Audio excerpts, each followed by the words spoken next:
Hello again, it's me, the First Sergeant. As you can see, I'm still stuck in Chicago, and it's -2 degrees out there on the shrinkage factor. So I'll be here for a little bit longer, telling some stories. Shall we get started? Born October 31st, 1920, Nelson Brittin lived in Audubon, New Jersey, where he would attend Audubon High School before enlisting in the United States Army in 1942. He would not see combat in the Second World War, but his days of glory were not far ahead of him. Brittin would be attached to Company I, 3rd Battalion, 19th Infantry Regiment, 24th Infantry Division. Damn Army. In September of 1950, Sergeant First Class Brittin would deploy to the Korean Peninsula in support of war efforts of the United Nations defending the southern regions from the communist north. The Chinese had just entered the war and brought with them hundreds of thousands of fresh soldiers and supplies. Their involvement in the war had changed the tides of the advancing United Nations forces and pushed them into a full retreat from the territory they had easily captured from the less than adequate Northern Korean forces. The 19th Infantry Division was tapped to participate in Operation Ripper, in which the objective was to recapture Seoul from the PLA-KPA forces. And our hero would be on the front lines, stacking no good communists like bricks on a Jersey job site.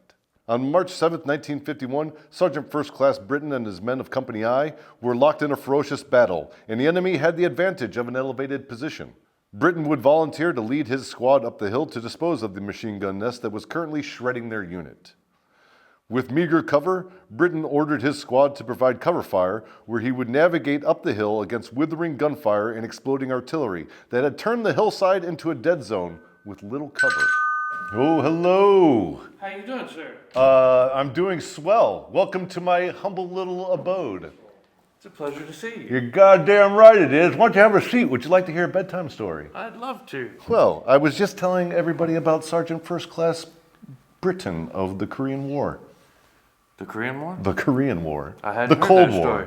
I hope I'm not interrupting. Not at all, my friends. This is my good friend Shiloh Harris. How are you? I'm doing very good. Staff Sergeant Shiloh Harris, retired, United States Army, and I'm very glad to be here at Grunt Style today. Well, let's continue with the story, shall we? I would love to. All right.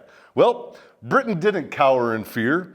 Armed with a handful of grenades, he trudged up the hill and began tossing grenades into the machine gun nest with deadly accuracy. His efforts silenced the gunfire and allowed for his men to maneuver. As he was returning to his squad, Brittin was wounded by an enemy grenade. The shrapnel peppered his body. Refusing medical treatment, Brittin armed himself with another complement of grenades. He would continue his raid, injured and bleeding heavily, on multiple machine gun nests. As his grenades destroyed the nests with incredible accuracy, he would be seen gunning down any forces that escaped from the blast, providing no quarter to the enemy. In one particular engagement, he had gone black on ammo and had no further freedom biscuits to share, so he naturally went to Old Reliable. He fixed bayonets. Leaping into the bunker, he utilized his bayonet and the butt of his rifle to dispatch the forces within. The man was on a frenzy and was quickly becoming king of the hill. In all of his fury, his squad made it no more than 100 yards up the hill. His squad again was pinned down. Brittin would grab a fallen rifle and observed a well-defended machine gun nest that had stopped their movement forward. Brittin charged with conspicuous courage into the nest, where he was met head-on by machine gun fire, killing him instantly.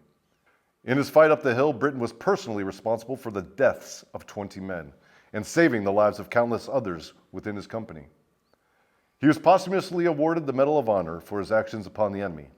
A bronze relief in his image can be found at Brighton Park, New Jersey, with other notable warriors of the Korean War. Wow. Goddamn hero that guy was. Yes, sir.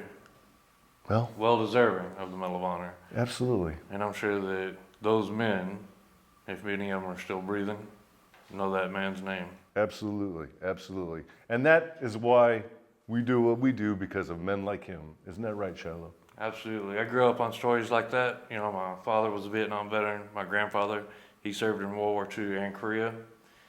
And I guess it was just hearing those stories always taught me to be a patriot, taught me to never give up, taught me to always push forward. And although my stories, nothing compared to that, I still never quit. Never quit. Never surrender. This will defend. Yep.